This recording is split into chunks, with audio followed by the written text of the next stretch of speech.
Bom dia a todos vocês, bem-vindos ao nosso Beit Midrash virtual, ao nosso estudo do Ma'amar, do discurso hassídico do Rebbe Ve'atat Tetzaveh. Nós ontem iniciamos o capítulo 9, e a verdade é que agora nós vamos até nos apressar um pouco, porque nós vamos tentar concluir pelo menos a leitura básica, elementar do Ma'amar até a próxima vez, até amanhã. E por mais que talvez a gente tenha que correr um pouquinho com o texto, é um texto denso, profundo, etc., espero que isso não prejudique tanto a possível explicação e entendimento dos conceitos profundos que aqui estão sendo tratados. Então, vamos direto ao assunto. No capítulo 9, ontem, nós inovamos um conceito, um novo conceito. Ou seja, o Rebbe nos trouxe que aquele versículo que nos fala que os judeus, na época de Mordecai, aceitaram a Torá, aceitaram aquilo que apenas haviam iniciado anteriormente. O que quer dizer iniciado anteriormente? Na época da outorga da Torá. Na época do recebimento da Torá, a geração de Moshe, de fato os judeus se comprometeram com a Torá e o judaísmo. Disseram, afirmaram, Naseh venishma, nós faremos, entenderemos, etc. Mas aqui afirmam os nossos sábios, quando esse processo finalmente se consolidou, quando nós podemos afirmar que houve uma aceitação plena da Torá e Mitzvot por parte dos judeus apenas cerca de 1000 anos depois, na época de Mordecai. Foi então que eles assumiram de fato aquilo que apenas haviam iniciado na época da outorga da Torá. Então nós observamos que esse versículo, literalmente, quando ele é dito, qual o timing dele? Na geração de Mordecai, mas em que momento? Durante o decreto, antes da salvação, ou a posteriori, depois de toda a reviravolta, quando os judeus já estavam sãos e salvos. E nós vimos que, na realidade, esse versículo se aplica ao segundo momento, aquela hora que os judeus já tinham sido salvos, onde os antissemitas, tudo se inverteu, aquilo que eles queriam fazer de mal aos judeus acabou acontecendo com eles. Haman, não só que foi deposto do seu cargo importante de primeiro-ministro, ele acaba condenado pelo rei enforcado, naquela forca que ele tinha preparado para lá matar Mordecai e assim por diante. Então, depois que tudo já se transformou, foi naquele momento, diz aí a Megillah, nesse momento é que os judeus tiveram a aceitação da Torá de forma sólida e firme, como nunca tinha havido antes, ou seja, foi quando eles consolidaram apenas então o processo de recebimento da Torá, aquilo que apenas tinha se iniciado na hora que eles declararam faremos e ouviremos na geração de Moshe.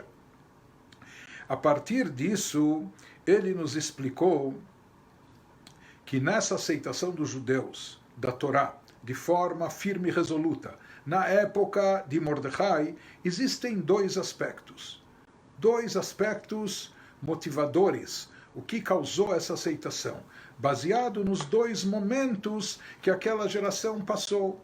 Então, um aspecto é aquele relacionado às pressões e opressões que vieram por parte de Haman, a ameaça de extermínio, a proibição de praticar judaísmo, aquela pressão que havia sobre os judeus para renegarem a sua fé e assim por diante. Ou seja, antes da salvação, quando os judeus estavam em apuros totais, ou seja, estava lá pairando uma ameaça sobre a integridade física de todo o povo de Israel e sobre o judaísmo também. E mesmo assim os judeus se mantiveram firmes, ou seja, com isso eles houve uma aceitação da Torá, assumiram de fato.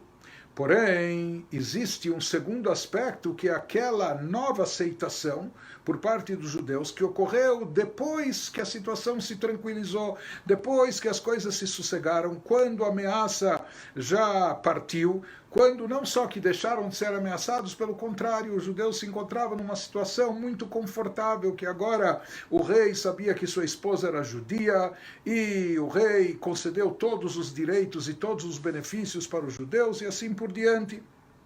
Então, nesse momento, nos diz a Megillah que houve um novo receber, uma nova aceitação por parte dos judeus. Eles assumiram novamente, ou mais uma vez, ou definitivamente, aquilo que apenas havia sido iniciado na época da entrega da Torá. Então, há duas formas de aceitação. Aquela que vem sob pressão e opressão, que foi aquilo que ocorreu durante o decreto antes da salvação, e há um outro tipo de assumir e aceitação, que é aquilo que ocorre depois da salvação, quando não há pressão, não há opressão, não há pressão externa, não há ameaça externa. Mas sim, a situação é confortável, etc. E nós já vamos ver o que gera essa aceitação, esse compromisso no momento de sossego e de tranquilidade em termos físicos, materiais e espirituais. E o Rebbe nos trouxe no Mamar que isso também leva a duas explicações e dois níveis naquilo que nós falamos no Katit Lamaor.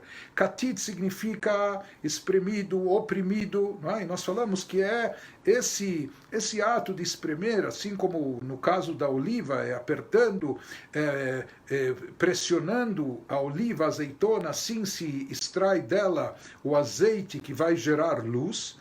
Da mesma forma, nós falamos, às vezes, a pessoa, particularmente, individualmente, ou às vezes o povo de Israel, como comunidade, ele tem que passar por essas pressões e opressões, ele tem que ser pressionado, esmagado, para extrair dele aquilo que é de melhor, e fazer brilhar não só a luz da sua alma, mas trazer à tona a própria luminária em si.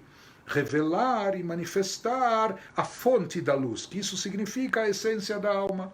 Então, até agora nós falamos o que traz a revelação da essência da alma, o que revela a luminária, o espremido, é o oprimido, é o pressionado, não é? Ou seja, são as ameaças da Galut contra nós.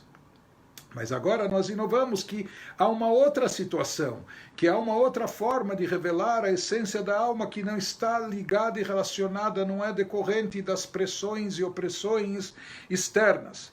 Então existe, em número 1, aquilo que a gente já tinha estudado e falado bastante até agora no Mamar, aquela situação quando os judeus estão sofrendo perseguições e opressões, estão sendo pressionados e com isso se revela a essência da sua alma, vem à tona a luminária, a fonte da luz espiritual da nossa alma.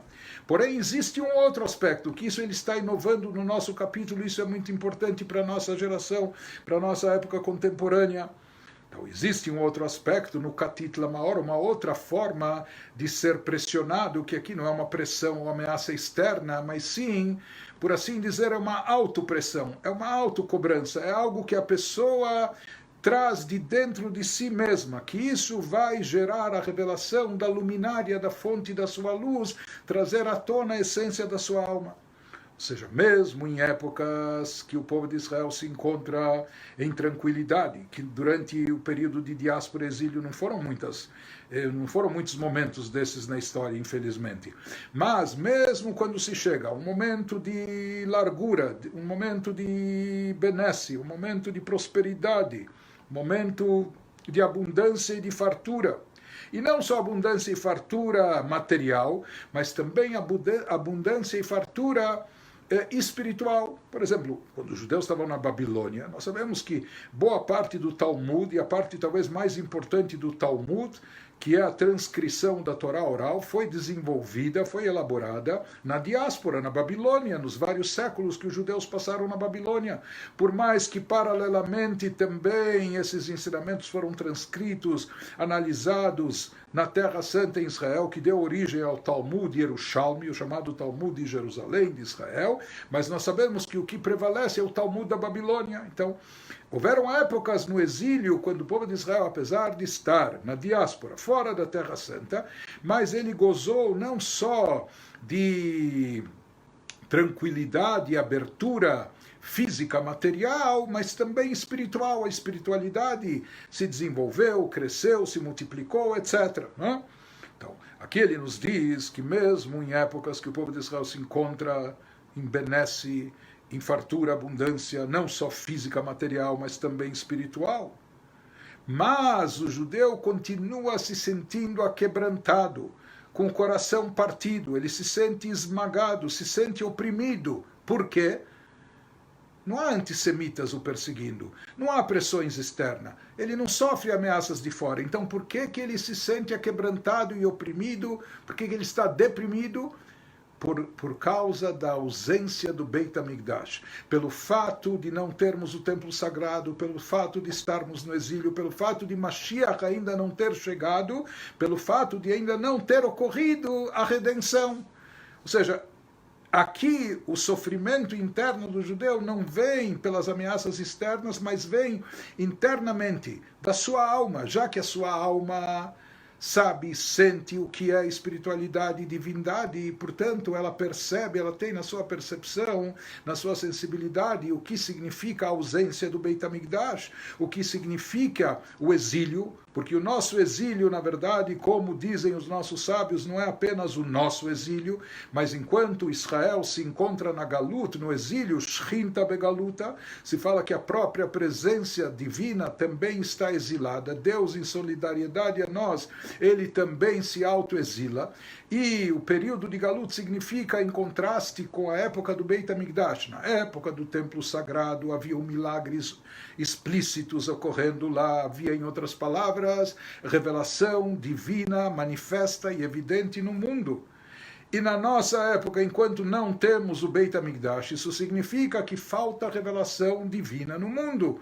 E se diz que o Yehudi, pela essência da sua alma, quando a essência da sua alma se manifesta, para nós, no sentido mais superficial, almas incorporadas, nós, corpo físico, carne e osso, gente enfim, como nós, nossas ambições, nossos desejos, nossas carências, muitas vezes são só de ordem física, de ordem material. Essas são nossas ambições, são nossas pretensões. A gente não tem presunção de algo mais elevado espiritual. Porém, quando a essência da alma judaica se manifesta, para a essência da alma, o que lhe falta, ela sente falta, ela sente carência de revelação divina, ela quer divindade, porque ela já viu e contemplou divindade, ela tem sensibilidade para tanto, e o fato de não haver revelação divina no mundo a deixa perturbada, não só perturbada, incomodada, a deixa angustiada, ela está partida, ela se sente oprimida, esmagada pelo fato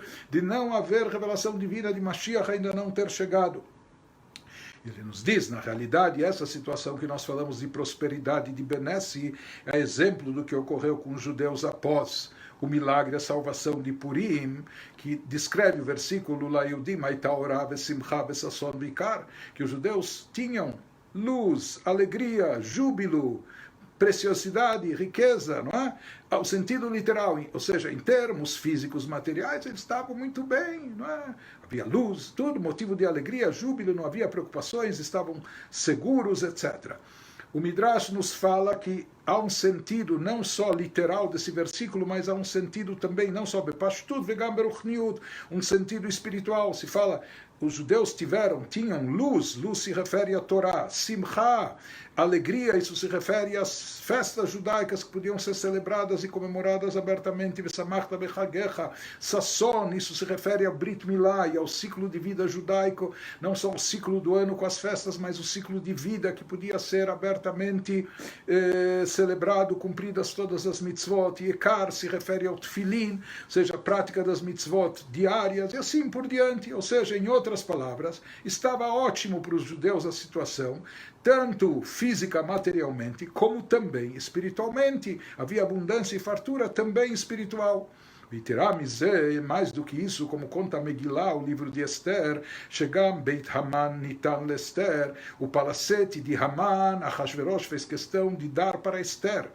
E isso não era apenas um ato simbólico, mas conforme os livros místicos explicam, Shayaz Gama Malá de Itapcha, ou seja, que em termos espirituais aqui se produziu um efeito magnífico que na linguagem cabalística é chamado de Itapcha. Itapcha significa transformação, aquilo que era mal e negativo, não só que foi neutralizado, foi eliminado, mais do que isso, foi convertido e transformado para o bem e para a santidade. santidade, que isso é algo muito elevado. Então se fala que após a salvação, o milagre de Purim, se chegou espiritualmente também a esse nível elevado, chamado Itapha, de transformação, transformar a matéria em espiritualidade, transformar o mal em bem e santidade.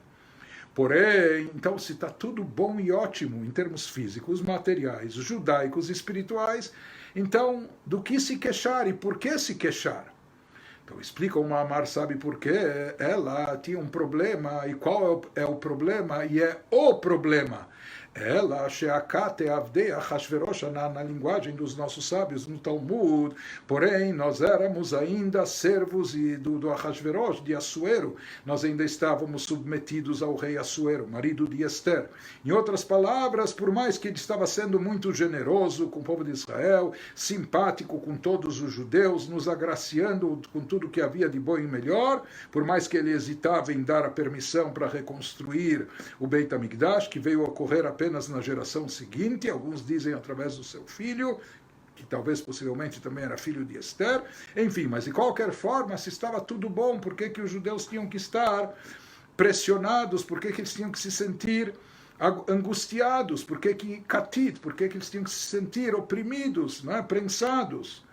Diz que apesar de toda essa benesse, todo esse benefício, toda essa comodidade, toda essa segurança, mesmo assim os judeus se sentiam aquebrantados, hemshvurim venitkaim, eles estavam aquebrantados e partidos, katit, isso significa exprimidos, esmagados, mizeh shehem begalut, simplesmente pelo fato de não terem retornado à Terra Santa. E mesmo retornando à Terra Santa, ainda não havia o Beit HaMikdash, não havia o templo sagrado construído e de pé no seu lugar, que isso atrai divindade, santidade e revelação divina para o mundo inteiro. E eles sentiam a carência e a ausência do Beit HaMikdash. Portanto, toda essa comodidade, todo esse conforto físico, material, riqueza, fortuna e mesmo benesse espiritual não satisfaziam os judeus e eles continuavam com o coração partido e quebrado.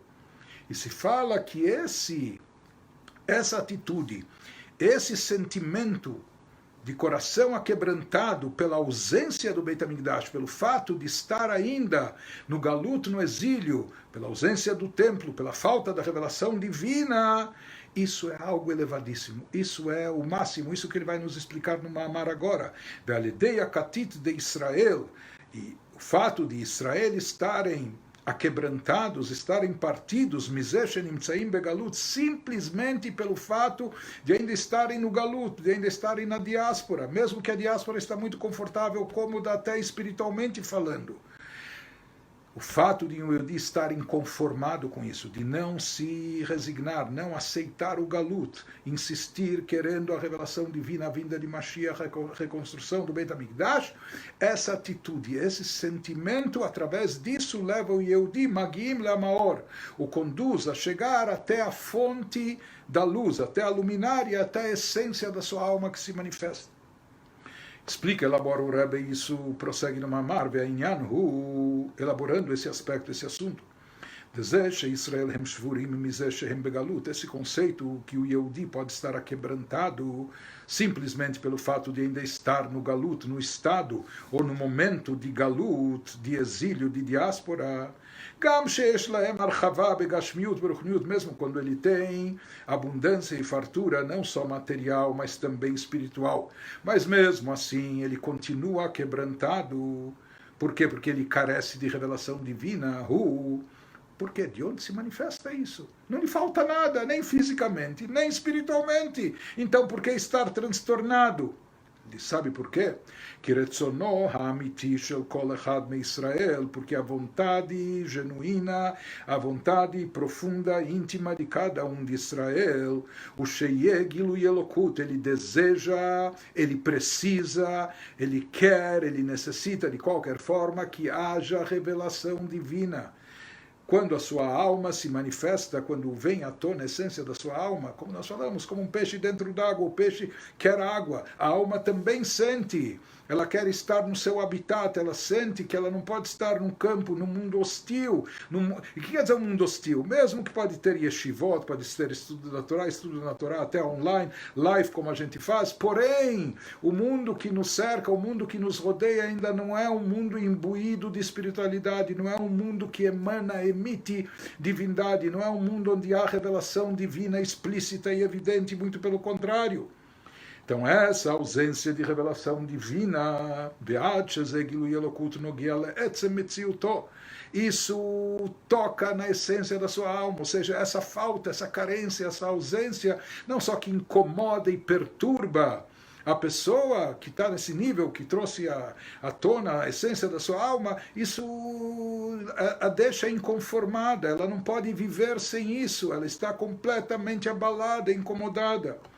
ולכן, portanto, זה שבזמן הגלות אין מאיר גילוי אלוקות כמו שהיה בזמן הבית, esse fato que em época do galut, em época do exílio ou diáspora, não se faz presente a mesma revelação divina que havia na época que nós tínhamos o Beit HaMikdash, o templo sagrado estabelecido no seu devido lugar em Jerusalém, ou seja, que isso se aplica mesmo para nós que estamos hoje em Israel, estamos na Terra Santa, que isso é algo muito elevado, porém, enquanto não há o Beit HaMikdash, enquanto não há presente o templo sagrado, no monte sagrado, etc., falta a revelação divina, não só na Terra Santa, mas essa revelação divina que impactava o mundo todo, toda a humanidade. Por isso, quando a pessoa se sente incomodada pela falta e ausência dessa revelação divina, nessa hora se fala que se manifesta aquilo que há de mais elevado no Yehudi. Nessa hora se desperta a sua luminária, a essência da sua alma. Então, quando o Yehudi sente falta dessa revelação, pela ausência do Beit HaMikdash. E mais ainda, quando ele reflete e medita nas palavras dos nossos sábios que afirmaram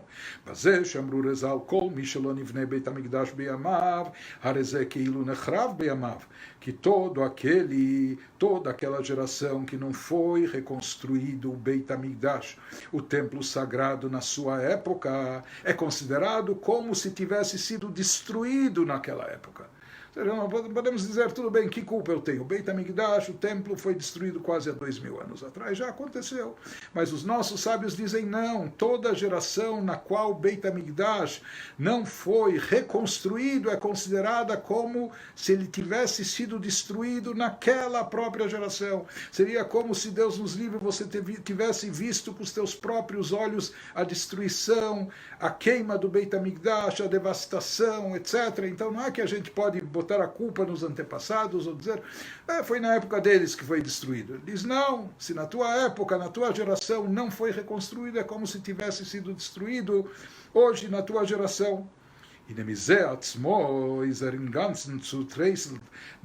Por esse próprio fato de não haver Beit HaMikdash, a pessoa está completamente abalada, completamente acrebentada. Katit, isso significa que ele se sente pressionado e esmagado, simplesmente por não haver Beit HaMikdash.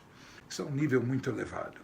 Ou seja, nossas preocupações, nossas carências, vamos ser realistas, quantos de nós estamos carentes de divindade ou de revelação divina? O Rebbe aqui está falando não só para tzadikim ou pessoas rebes, líderes judaicos nessa geração, mas nós vamos ver que o fato do Rebbe trazer isso no Ma'amar, e o Rebbe, líder espiritual da geração, o pastor de fé da geração, é porque, pelo visto, nós temos a capacidade e habilidade de chegar até esse nível. Por mais que para nós parece, puxa, as minhas carências, minhas ambições, meus desejos, minhas paixões, parecem ser outras, não é? Num outro nível completamente, mas, pelo visto, quando o Rebbe desenvolve esse assunto no Ma'amar, é porque todos nós, de alguma certa forma, podemos ter acesso a um nível semelhante a esse. Vamos elaborar mais. Aqui o Rebbe menciona mesmo pessoas que se encontram num nível espiritual muito elevado, ou seja, que essas pessoas conseguem conseguem obter uma revelação divina suprema, bedugmat agilui she'aya bizman habayit, semelhante inclusive à revelação divina que acontecia na época do Beit HaMikdash. Assim é trazido em nome do Alter Rebbe do Rabi Shneur Zalman que almas muito especiais, como a alma do Rabi Shimon Bar Yochai, autor do Zohar, que é a obra mestra da Kabbalah. Se fala que para almas, Rabi Shimon Bar Yochai viveu na geração pós-destruição do Beit HaMikdash. Ele próprio presenciou a destruição do Beit HaMikdash. Ele viu as atrocidades que o Império Romano realizou e como executaram cruelmente o seu próprio mestre Rabi Akiva, etc. Mas se diz que Rabi Shimon Bar Yochai, ele estava num nível espiritual tão elevado que era como se para ele o Beit HaMikdash não tivesse sido destruído.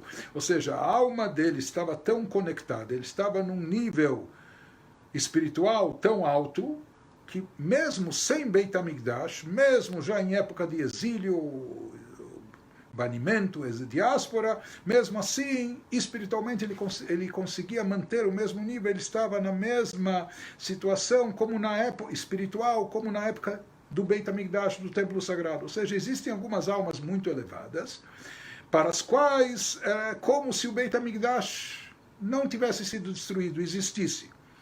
Mas faz uma ressalva o Rebbe e nos diz, Mikol Makom, porém, mesmo para essas pessoas elevadas, mesmo para pessoas tão especiais como essas, Mizesh Bichlalut Olam Ein Meir Agilui, talvez para elas internamente haja uma espiritualidade presente e manifesta, como na época do Beit HaMikdash, mas só dentro delas, porém ao seu redor, no resto do mundo, o fato de no mundo em geral não prevalecer essa revelação, não haver essa manifestação de divindade e de espiritualidade, Muchach, isso é uma prova, é uma evidência, Shegam Agilui Shemeir Etzlo Gilui Mugbal, que mesmo a revelação que paira presente nessas pessoas elevadas que transcendem a destruição, porém essa revelação que existe dentro delas é uma revelação também limitada.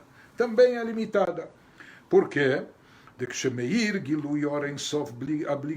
Porque se realmente estivesse revelado e manifesto a luz divina, infinita e ilimitada, Agiluyu Bechol Makom. Então essa revelação ilimitada não seria só dentro daquele tzadik, não seria só para Rabi Shimon Bar Yochai ou pessoas do nível da envergadura espiritual dele. Se de fato se manifestasse a luz ilimitada de Deus, isso teria que transcender, ia se manifestar, ia ser onipresente, ia estar em toda parte do mundo, porque é ilimitada.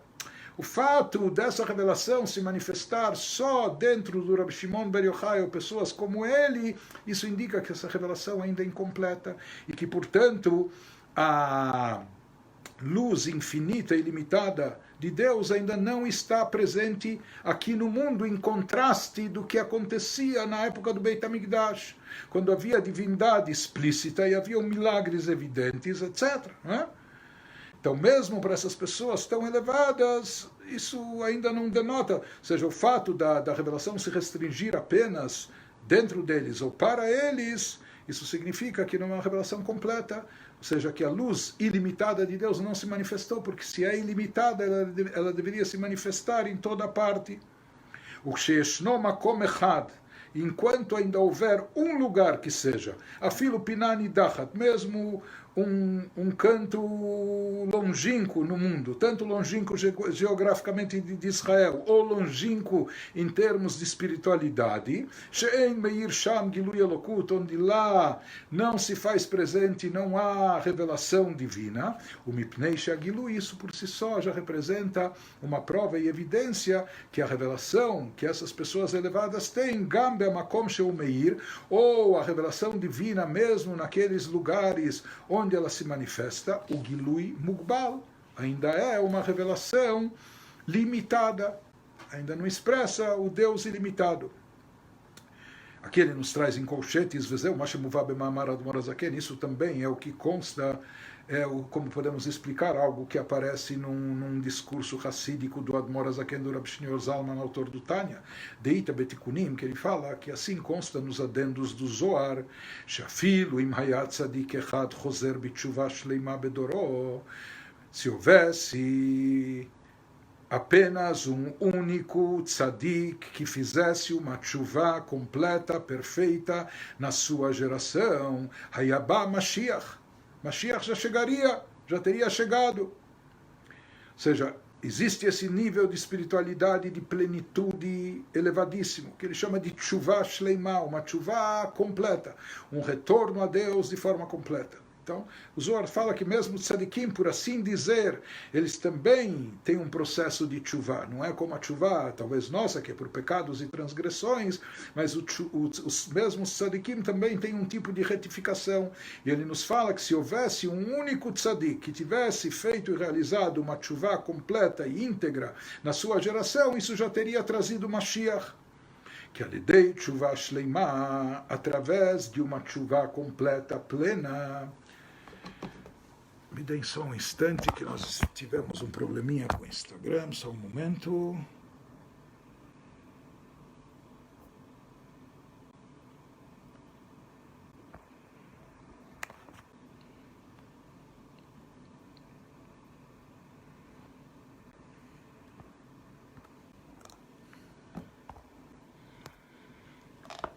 Muito bem.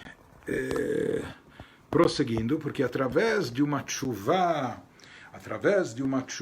completa,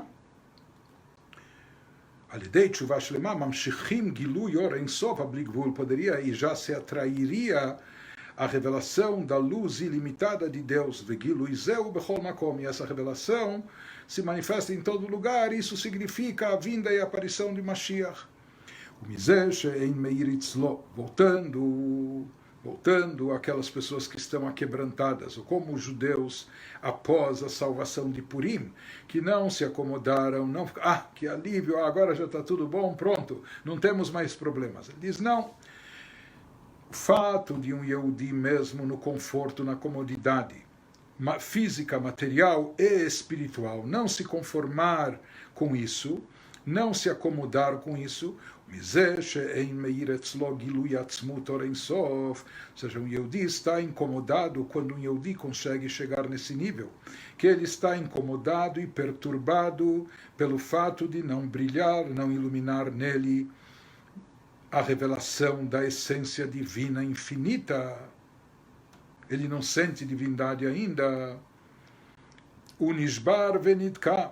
Com isso ele fica quebrantado e ele fica partido. Ele se sente oprimido e pressionado. Katit, ele se sente pressionado, ele se sente esmagado.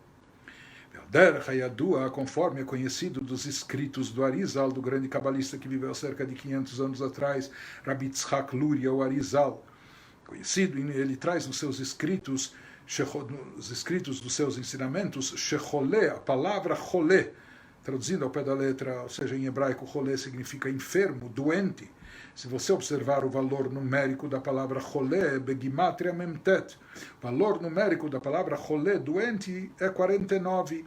E ele explica o Arizal, Shegam, Kshemasig, por que 49? É conhecido que existem Hamishim Sharei Binah, 50 portais de entendimento, conforme explicado no Sefer Yetzirah, em obras de Kabbalah. Então se diz, mesmo quando uma pessoa já captou 49 dos 50 graus de entendimento, de divindade, de espiritualidade, etc.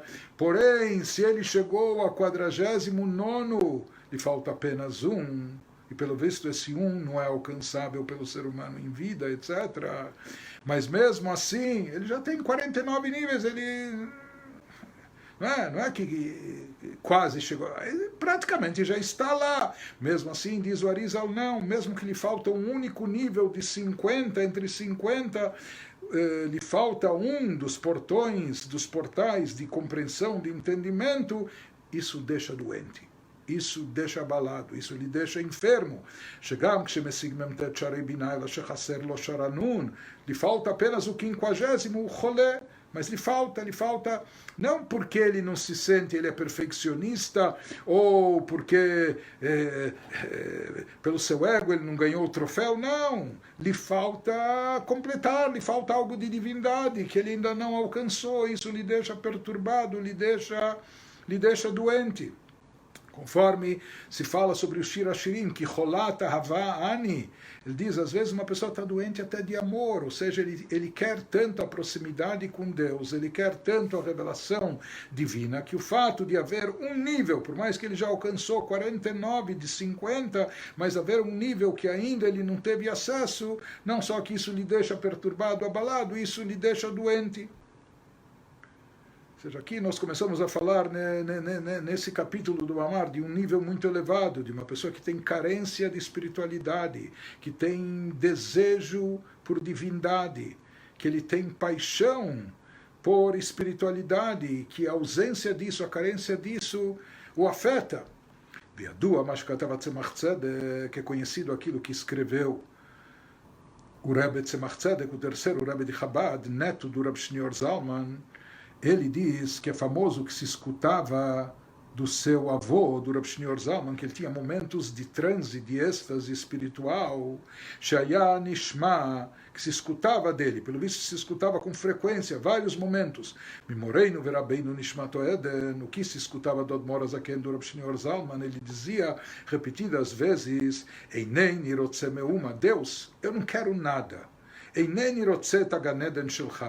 não quero e não pleiteio o teu paraíso. Sabe, existe paraíso inferior, superior, ele acredita, mas ele falou, não é isso que eu quero, eu não estou servindo a Deus, fazendo as mitzvot para ganhar um penthouse no paraíso, para ganhar um duplex no paraíso superior. Deus, mesmo que lá são revelações intensas, muita espiritualidade, falava, Deus, eu não quero o teu paraíso. Todo o meu serviço, etc., eu não pleiteio, não é o que eu desejo, não é o teu mundo vindouro tampouco. Não é isso que eu estou buscando, não é isso que eu estou querendo. O que sim eu quero? Deus, o que eu quero é apenas a ti. Eu quero a ti próprio. Eu não, em outras palavras, o Reb Shneor Zalman, e ele melhor do que ninguém, sabia as elevações e revelações e o que havia de mais alto, espiritual, elevado nesses planos, não é? Para o chamado paraíso, o chamado mundo vindouro, mas ele, nada disso contentava ele. Ele falava, Deus, não é isso que eu estou pretendendo, não é isso que eu pleiteio, eu não vou me satisfazer e não vou me contentar com isso. O que eu quero é chegar à essência divina. Eu quero a ti mesmo, quero me ligar, me vincular a ti. Eu não quero só as revelações, por mais elevadas que sejam, né? Ele nos diz, diz o Rebbe Tzemach Tzedek, o seu neto, o Be'alidei, Shaya Nishma Lashon Ze Me'admor Azaken. Ele fala, se ouvia isso com frequência. Sobre isso comenta o nosso Rebbe, já que o Tzemach Tzedek falou que se ouvia isso dele com frequência. Nós sabemos que os Rebbeim, os nossos mestres e guias espirituais sagrados, eles tinham comportamentos, eles tinham coisas muito elevadas, e tem certas coisas que eram só para pessoas muito elevadas como eles. Porém, aquilo que eles faziam ou falavam em público, de certa forma, isso é uma lição para todos, isso é um ensinamento para todos. Então, ele diz, uma vez que isso acontecia repetidas vezes, como fala o Tzemach Tzedek, דפירוש היה נשמע הוא שזה היה לא רק בזמנים מיוחדים, אלא שזה era דבר הרגיל. Em outras palavras, não é que só esporadicamente se escutava isso do Reb Shneor Zalman. Em momentos de grande elevação, não sei, em Neilá de Yom Kippur, sei lá, em momentos muito elevados, ele diz não. No momento que ele fala que assim testemunha o Tzemach Tzedek, que se ouvia isso, e se ouvia com frequência, pelo visto, isso era algo que estava muito presente na boca do Admor Azaken, não só na boca, na sua expressão, é algo que ele sentia e expressava continuamente, frequentemente. Né? Diz o nosso Rebbe, mais do que isso, depois, ou seja, então isso já era uma coisa pública, que as pessoas viam, portanto isso serve de lição e ensinamento, mesmo que nós estamos longínquos, distantes, muito do nível espiritual do Reb Shneor Zalman, mas uma vez que isso acontecia em público, e mais do que isso, quando o seu neto ainda fez questão de divulgar e propagar isso, não foi à toa, não foi só para contar a grandeza do seu avô, do primeiro Rebbe, mas foi para tornar isso um ensinamento, uma instrução para todos nós, para cada um de nós. Ou seja, através disso que se divulgou e se propagou por intermédio do Tzemach Tzedek, esse fato, isso significa, afirma o nosso Rebbe, que Nitan HaKoach, que foi dada a força, foi trazido o potencial, lekol echad vechad me Israel, para cada um e um de Israel. Sheikar Retzono, que em cada um de nós, por incrível que pareça, também pode haver essa situação, que o maior desejo, a maior paixão, a maior vontade, a maior aspiração nossa, assim como era no Rav Shneur Zalman, Sheikar Retzono Yegilui Atzmut, a principal vontade e desejo da pessoa seja a revelação da essência divina. Que a essência divina se manifeste aqui nesse mundo físico, material, que possa se ver divindade, não só a nossa alma não incorporada nas alturas celestiais e espirituais, mas que nesse nosso mundo aqui a gente sinta essa carência, esse desejo e vontade de ver divindade e essência divina. Ve'ad kedei kach até o ponto she'ein meir gilui zeh, que na ausência e na falta dessa revelação, o mikol sheken bisman hagalut, quanto mais na época do exílio, da diáspora, como nós falamos, mesmo que não haja perseguições, mas exílio e diáspora significa que não há Beit HaMikdash, não há o templo sagrado em Jerusalém. Se o templo sagrado não está presente, isso afeta o mundo todo, a espiritualidade e revelação divina no mundo todo, que ela está num nível bem mais baixo do que quando há o Beit HaMikdash. A própria Shekhinah, a presença divina, está oculta e encoberta. Ou seja, מכל שכן בזמן הגלות שאין מאיר אפילו הגילוי, גילוי אור שהיה בזמן הבית. Na época do exílio, não só que nós não temos a essência, não temos a luminária, a fonte da luz, nós não temos sequer a luz, não temos luz divina. Essa luz está oculta, encoberta, ela não transparece. A luz que brilhava, que emanava do Beit HaMikdash, luz divina, não é uma luz física, mas a espiritualidade e a divindade que emanava do Beit HaMikdash para o mundo todo, para toda a humanidade, na ausência do Beit HaMikdash, ela não existe, ela não se faz presente, ou ela está oculta e encoberta. Por isso, quando o Yehudi chega nesse nível que isso lhe afeta, isso lhe perturba, ele se sente aquebrantado e abalado por causa disso. O bematzav de katit, ele se sente esmagado, pressionado. O mevakesh gimel pamim bechol yom o yoter, e por isso, seguindo a nossa liturgia, pelo menos 3 vezes ao dia nas nossas rezas, em dias especiais, mais do que 3 vezes até, ele pede, suplica, implora a Deus, vetechezena eineinu beshuvcha letzion berachamim, que a gente possa voltar a ver com os nossos olhos a olho nu, o retorno para Tzion com misericórdia, ou seja, isso implica na reconstrução do Beit HaMikdash e volta da revelação divina. Então, nas rezas, esse Yehudi está pedindo não só saúde, não só parnusse, sustento, não só filhos, narras dos filhos, etc. Não, ele está pedindo, Deus, eu quero divindade, eu quero te ver, eu quero te contemplar, eu quero o retorno do Beit HaMikdash para sentir divindade. E ele pede isso e suplica, implora nas suas rezas, porque isso lhe faz falta, ele tem carência extrema disso.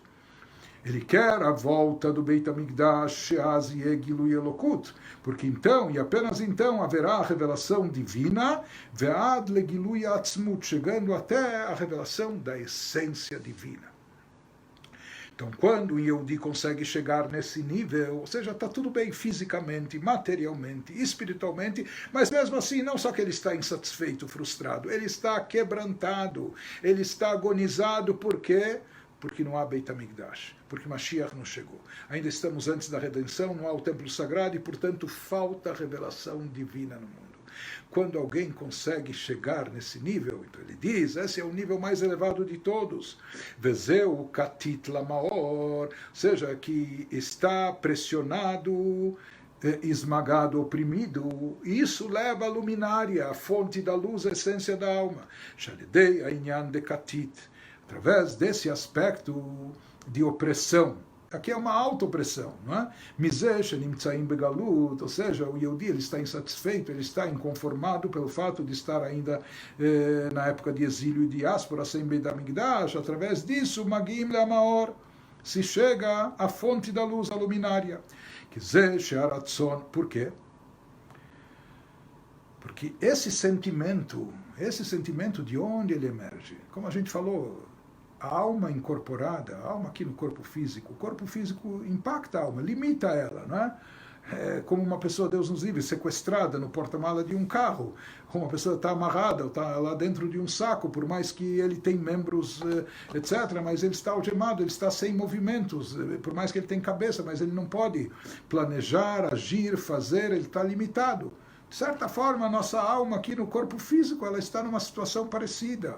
Somente quando a pessoa alimenta, ou através dos tzadikim, dos líderes espirituais da geração, sua alma é nutrida, é alimentada, ele dá vazão à sua alma, à sua espiritualidade. A alma vai se manifestando cada vez mais, até que ela transcende e supera as limitações físicas do corpo ou do seu habitat, do meio hostil à espiritualidade que nós vivemos, que é o mundo materialista, competitivo, etc., no qual nós nos encontramos, que os valores, a escala de valores, não são sempre os mais éticos, morais, honestos, espirituais, etc., às vezes muito pelo contrário, mas quando a pessoa transcende isso, supera isso, não é?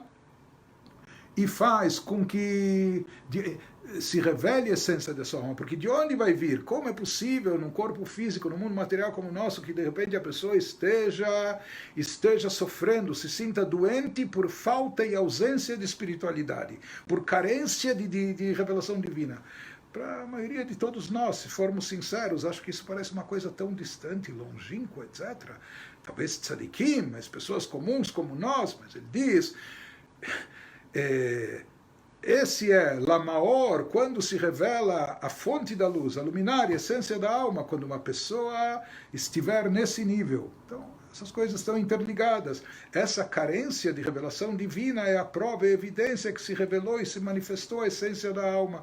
A essência da alma, quando revelada, manifesta, ela vai ansiar pela revelação divina. Quando a pessoa consegue estar aquebrantada pela falta, pela ausência dessa revelação, então isso vai trazer à tona e manifestar a essência da sua alma com toda a sua plenitude. Então ele diz que isso é a prova, porque a única maneira de chegar a esse anseio, a esse desejo, é quando se deu vazão e se permitiu que a essência da alma se manifestasse. Porque senão ninguém vai ter esse tipo de ambição aqui na vida, nesse mundo. Ou seja, isso que é a vontade intrínseca de todo Israel, a revelação divina, até o ponto que ele fica perturbado, incomodado. É como alguém que estão tirando a sua própria vida, se ele não tem isso. Por isso ele está partido, aquebrantado, catite, esmagado, pressionado. Pelo fato de, na época da diáspora e exílio, não haver revelação divina. Então, essa manifestação só pode ocorrer derivada do quê? O mitzad etzem haneshama, quando se manifesta a essência da sua alma. Maor shebeneshama, não só a luz espiritual da alma, mas a luminária, a fonte da luz. Sheitkashruta belokut itkashrut atzmit, que a sua ligação, o seu vínculo com divindade é um vínculo intrínseco, próprio, único, etc. Com isso nós completamos o capítulo 9. E nos minutos que restam, com a permissão de vocês, eu vou tentar iniciar, pelo menos, ou fazer uma leitura, nem que seja um pouco dinâmica, do capítulo 10. Desculpem a overdose. ויש לומר שבחינת המאור דהנשמה מתגלית על ידי העניין דקתית מזה שנמצאים בגלות, היא נעלית יותר מבחינת המאור דהנשמה שמתגלית על ידי מסירות נפש. Então, até aqui nós falamos sobre a revelação e manifestação da essência da alma. Nós falamos, Moshe, na sua geração, também trouxe à tona a essência da alma. Através do quê? De transmissão, de conhecimento, de consciência, de espiritualidade e de divindade. Não só conhecimento intelectual, mas consciência que traz até o sentimento e a ação.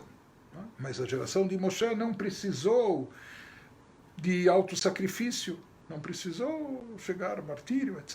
Não é? Moshe estimulou a revelação da essência da alma. Porém, nós já vimos quando de fato e mais, de forma mais acentuada, se manifesta e se revela a essência da alma, não foi na geração de Moshe. Foi através da propagação da alma de Moshe, nas gerações subsequentes, particularmente na geração de Mordecai.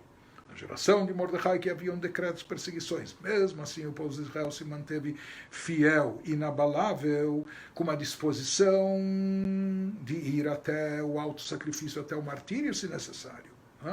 Então, nós vimos que essa Messirut Nefesh, essa disposição ao auto-sacrifício, é uma manifestação da essência da alma, da revelação da essência da alma, da chamada luminária. Katit Lamaor, através dessa opressão, desse aperto, sendo exprimidos assim, se chegou à essência.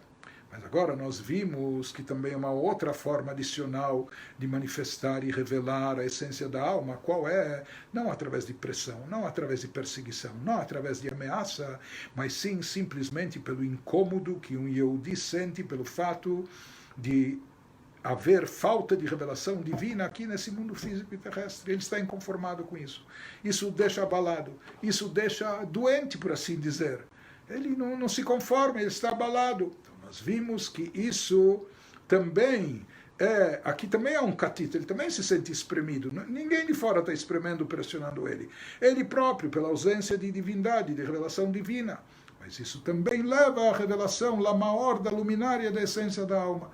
Agora aqui, no capítulo 10, o Rebbe começa a dizer que esse último nível, que é a revelação da essência da alma, através disso que o Yehudi está quebrantado, inconformado, por estar no galut, por estar no exílio sem revelação divina, esse nível de revelação da essência da alma é maior, mais elevado, superior à revelação da essência da alma que ocorre através do auto-sacrifício, como na época de Mordecai, antes do milagre, antes da salvação. Lá também se manifestou, como nós falamos, a essência da alma, que isso trouxe a disposição de ir até o martírio, etc. Porém, a essência da alma, diz o Rebbe aqui, que a essência da alma, ou seja, uma pessoa não precisa ir para o sacrifício, para o martírio, para revelar o que há de mais elevado. Não! Até no nível mais confortável, com abundância, com fartura e etc. Quando aí, mesmo aí, a pessoa sentir carência espiritual, quando a pessoa sentir falta e ausência de revelação divina pela falta do Beit HaMikdash, do templo sagrado em Jerusalém, esse nível é mais elevado. O nível da essência da alma que ele consegue trazer à tona através disso é mais elevado do que aquele obtido através do auto-sacrifício. Para entender isso, o Rebbe elabora o assunto no Mamar e nos explica isso que a gente falou repetidas vezes, que a aceitação dos judeus na época da entrega da Torá foi apenas o início, foi só o começo do processo. O Bimeia Hashverosh, só na época do rei Assuero, Haitá Kabbalah, foi que houve de fato aceitação, foi de fato que os judeus assumiram e consolidaram o processo, Vekibela Yehudim, que eles receberam sobre si, assumiram de fato. Então, por que isso ocorre? O fato dos judeus terem tido toda aquela disposição, um gesto nobre, bonito, vocês querem receber a Torá? Claro, incondicionalmente, nem precisamos saber o que está escrito. Um gesto super nobre, falaram, faremos e depois entenderemos, né? Porém, em que circunstâncias isso aconteceu? O Midrash nos fala que é como se Deus tivesse colocado uma montanha sobre os judeus, dizendo, vocês aceitam ou não? Se eles não aceitassem, como que a montanha cairia sobre eles, eles seriam sepultados lá. Os livros racídicos dizem que essa montanha é um monte de amor que Deus manifestou para o povo de Israel, mostrando milagres, exibindo maravilhas, fazendo coisas sobrenaturais, tratando eles de tal forma, com tantas revelações, ou seja, os judeus viram a olho nu, lá não foi a alma deles lá em cima que viu, eles, aqui incorporados, viram a olho nu divindade. Então, a resposta não poderia ter sido outra. Quando se pergunta, vocês querem receber a Torá? No meio de tantos milagres, tantas maravilhas, com tantas benesses divinas, o pão que eles comeram de manhã era o pão que veio dos céus, os maná. É claro que, por assim dizer, a resposta não poderia ter sido outra. Mas, em outras palavras, o que motivou essa aceitação foram as visões, as revelações. Assim como nós já explicamos, lembrem-se que duas coisas que levam à fé. A primeira é aquilo que a alma visualiza, aquilo que a alma vê e contempla lá em cima, que acaba repercutindo na alma aqui embaixo. Mas nós falamos já que essa fé tem uma razão de ser. tem um motivo, aquilo é baseada, motivada pelo que a alma viu, então ela também é limitada. Ela não é intrínseca, ela veio de fora, foi adquirida, etc. Aqui também, os judeus, essa aceitação que eles tiveram da Torá no momento da sua outorga, na geração de Moshe, isso ocorreu em função das revelações que eles viram. De certa forma, como se eles tivessem sido manipulados ou induzidos. Não foi uma pressão em forma de ameaça, mas isso também é um tipo de pressão. Fizeram tantos milagres, então qualquer pessoa em sã consciência não vai ser tão ingrato, etc. Claro que vai aceitar, vai querer receber a Torá.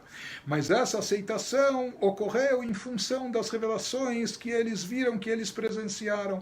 Não foi algo que partiu de dentro deles, não foi uma iniciativa própria ou algo que eles se esforçaram e algo que eles conquistaram por força própria, por esforço próprio. Não, isso veio de bandeja, por assim dizer, pelas revelações supremas que eles presenciaram. Pelas revelações superiores. Enquanto que Bimei Achashverosh, na época do rei Assuero, durante os decretos antes da salvação, Haitá Kabbalah Mitzad Atzmam. Daí se fala que o processo se consolidou e foi muito mais elevado e consistente, porque aí então, e apenas então, os judeus aceitaram, não por causa das revelações divinas, porque naquela época não estava havendo nenhuma revelação, muito pelo contrário. Deus estava encoberto, oculto, dando margem dos antissemitas tomarem conta de tudo e dominarem a potência mundial, a superpotência da época, e emitindo esses decretos, etc. Mesmo assim, os judeus se mantiveram firmes e fiéis. Não foi por pressão ou por serem induzidos ou manipulados ou etc. Não. Foi por vontade própria, por iniciativa pessoal de cada um deles. Por isso é considerado muito mais elevado, nobre. Isso, de fato, que consolidou o recebimento, a aceitação da Torá. Mais do que isso, porém, continua o Rebbe e fala... O nível adicional que a gente acrescentou. Veyesh lomar, pode-se dizer, podemos acrescentar. She'emunah de Israel mitzad ze she'neshama shelemala roa elokut. Nós falamos que há aquela fé judaica que é oriunda, derivada do fato da alma acima da matriz da nossa alma estar vendo divindade. Porém, nós falamos que essa fé é uma fé ainda baseada em um motivo e razão. Emunah shemitzad siba. O alderech she'igdimu naseh lenishma. Então, o Rebbe fala que isso é similar, isso é paralelo ao fato dos judeus terem aceito a Torá na época de Moshe, Bematan Torá, Mitzad Agilui del Mala, que nós falamos por que eles aceitaram, porque eles viram todas as revelações superiores. Aqui também, nós temos fé, quando a nossa fé está presente dentro de nós, porque a nossa alma lá em cima vê o que vê e emite emanações para a alma aqui incorporada, isso se reflete de alguma forma em nós aqui no mundo terrestre, mas essa fé também vem em função das revelações. Tem uma razão de ser, não é própria, não é intrínseca, por isso ela não é tão profunda, internalizada e não é tão impactante. Em contraste a isso, quando na época do rei Assuero, sob pressão e ameaça, sem ver revelações, os judeus aceitaram, não só que aceitaram o judaísmo, mas se mantiveram fiel a ele debaixo de todas as ameaças e com toda hostilidade, etc. Então isso ocorreu não em função de revelações, mas isso veio de dentro deles. Isso foi por iniciativa própria. Ou seja, naquela hora se manifestou a fé intrínseca que existe, não pelo aquilo que se vê, mas que um Yehudi sente que não pode ser diferente. Ou seja, ele não pode negar Torá e Mitzvot, divindade, monoteísmo, judaísmo, etc., porque isso é uma autonegação, assim como ele não pode negar a sua própria existência. Então, isso que na época de Assuero, de Achashverosh, assumiram por si só, que as nidgalait kashrut belokut shemitzad etzem haneshama, porque naquela época de Purim se revelou a ligação intrínseca com divindade que existe na essência da alma, que não é baseada naquilo que se vê, no que se contempla, não é nas vivências espirituais que a pessoa teve, ou nas inspirações, ou etc. Não, isso não depende de nenhuma visão, inspiração, motivação, etc. Isso faz parte, é intrínseco próprio. Kashrut atzmit shemitzad etzem metziutam. Essa é a ligação intrínseca que as almas possuem pela sua própria existência, porque isso faz parte do seu DNA, isso está na sua própria existência. Depois ele vai prosseguir com esse assunto profundo. Nós vamos tentar avançar no texto o quanto a gente puder, né? E vamos continuar estudando e se aprofundando. Por hoje nós paramos por aqui. E se Deus quiser, amanhã nós prosseguiremos. Tenham um ótimo dia, com muita saúde, segurança, proteção, boas notícias e alegrias. Tudo de bom, até amanhã, se Deus quiser.